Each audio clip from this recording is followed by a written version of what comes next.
శివరాత్రికి ముందే తెలుగు రాష్ట్రాల్లో ఎండలు మండిపోతున్నాయి. మార్చి నెల ఆరంభంలోనే ప్రజలు మే నెలలోని తీవ్ర ఎండలను ఫీల్ అవుతున్నారు. ఈ ఏడాది ఫిబ్రవరిలోనే పగటి ఉష్ణోగ్రతల్లో పెరుగుదల నమోదైంది. మార్చిలో ఎండ తీవ్రత మరింత పెరగనుంది. ఏప్రిల్ మే నెలల్లో భానుడి భగభగలతో ఎండలు మండిపోనున్నాయి. దీంతో పాటు ఈ వేసవిలో వడగాల్పుల ప్రభావం కూడా అధికంగా ఉంటుందని వాతావరణ శాఖ అంచనా వేసింది. ఎల్నినో ప్రభావంతో మార్చి, ఏప్రిల్, మే నెలల్లో ఎండలు మండిపోతాయని, వడగాల్పులు కూడా తీవ్ర ప్రభావం చూపే అవకాశం ఉందని హెచ్చరించింది. ప్రజలు తగిన జాగ్రత్తలు తీసుకోవాలని సూచించింది.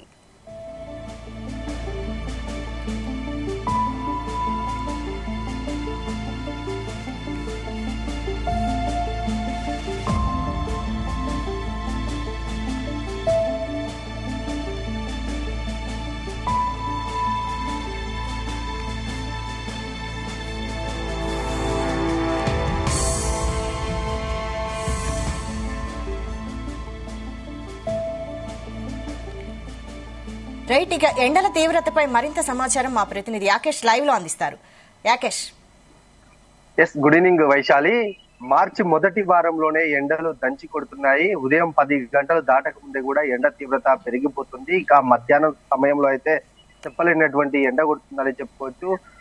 మార్చి మొదటి వారంలోనే ఈ తరహా ఎండలు కొట్టడం పట్ల జనం అయితే కొంత జంకుతున్నటువంటి పరిస్థితి ఖమ్మం ఉమ్మడి జిల్లా వ్యాప్తంగా కనిపిస్తా ఉంది. దాదాపుగా మనం చూసుకుంటే ఒక వారం రోజుల నుంచి కూడా ఉష్ణోగ్రతల ప్రభావం పెరుగుతుందని చెప్పుకోవచ్చు.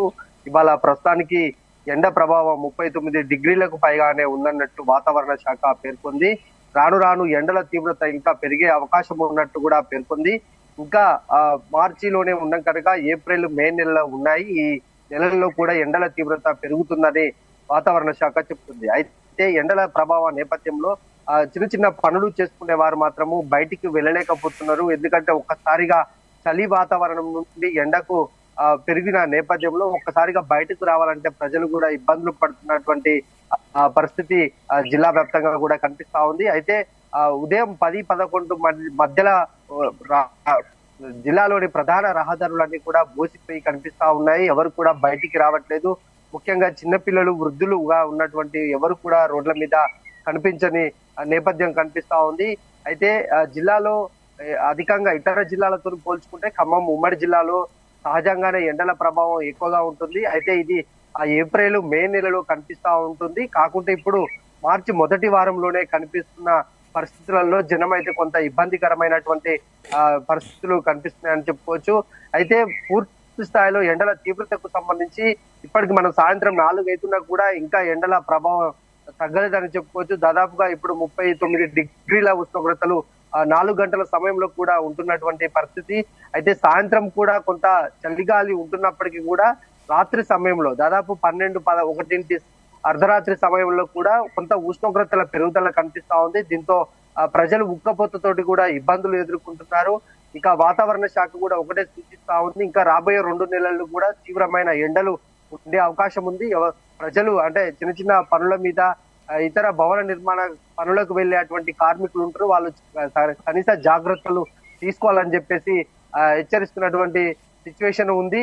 అయితే ఈ ఖమ్మం ఉమ్మడి జిల్లాలో కూడా కొంత కోల్డ్ బెల్ట్ ఏరియా ఉంటుంది. సింగరేణి ప్రాంతాల్లో కూడా ఈ ఎండల ప్రభావం ఎక్కువగా ఉంటుంది. కార్మికులు సహజంగా అయితే ఏప్రిల్, మే నెలలో ఎండల ప్రభావంతో పనులకు వెళ్ళడానికి కొంత ఇబ్బందులు పడుతారు. ఎందుకంటే అది ఎక్కువగా వేడి ప్రాంతం ఉంటుంది. ఇటు ఎండల ప్రభావం నేపథ్యంలో కొంత వేడి ఎక్కువగా ఉండి కార్మికులు ఇబ్బంది పడతా ఉంటారు. ఇప్పుడు మార్చి మొదటి వారంలోనే ఈ తరహా ఎండలు ఉన్న నేపథ్యంలో కార్మికులు పనులకు కూడా వెళ్లాలంటే కొంత ఇబ్బంది పడుతున్నారు. సింగరేణి యాజమాన్యం కూడా ఎండల తీవ్రత మీద ఒక ప్రకటన చేస్తుంది. కార్మికులకు కొంత మధ్యాహ్నం పూట రిలీఫ్ ఇవ్వాలనేది సూచించినట్లు కూడా తెలుస్తా ఉంది. ఇక ఈ ఎండల ప్రభావ నేపథ్యంలో కూడా బయటికి వెళ్ళినటువంటి ప్రజలు దాహార్తిని తీర్చుకోవడానికి శీతల పానీయాలను ఆశ్రయిస్తున్నారు.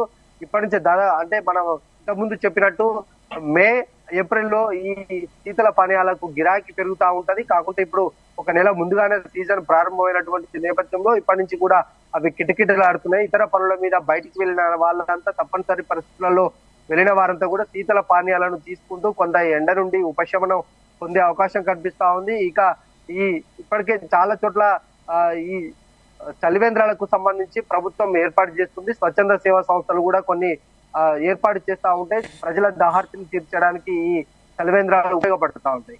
కాకుంటే అవి మనం చెప్పుకున్నట్టు మే నెలలోనే వాటిని ఎక్కువగా ఏర్పాటు చేస్తారు. ఇప్పుడు ఒక నెల ముందుగానే కూడా ఆయా ప్రాంతాల్లో కూడా చలివేంద్రాలను ఏర్పాట్లు చేస్తున్నట్టు మనకు కనిపిస్తున్నాయి.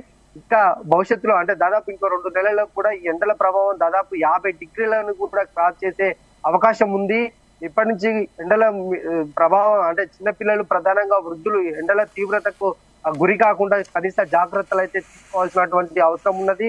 చిన్నపిల్లలు ప్రధానంగా బడులకు వెళ్ళేటప్పుడు జాగ్రత్తలు తీసుకోవాలి, లేకుంటే ఎండల వేడికి తట్టుకోలేక ఇబ్బందులు అనారోగ్యానికి గురవుతారని చెప్తుంది. మరోపక్క ప్రభుత్వం కూడా ఈ ఎండల ప్రభావ నేపథ్యంలో ఒంటిపూట బడులను కూడా మార్చి 15 నుంచి నిర్వహించాలని కొంత సూచన అయితే చేసింది. ఇంకా దాన్ని ముందుకు జరిపే అవకాశం కూడా పరిశీలన చేస్తున్నట్టు తెలుస్తా ఉంది.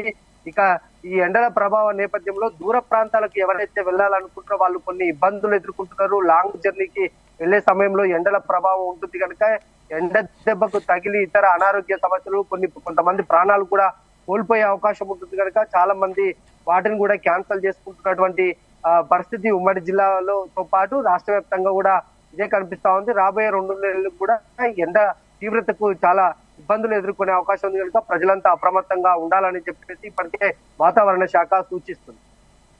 Right, thank you Rakesh.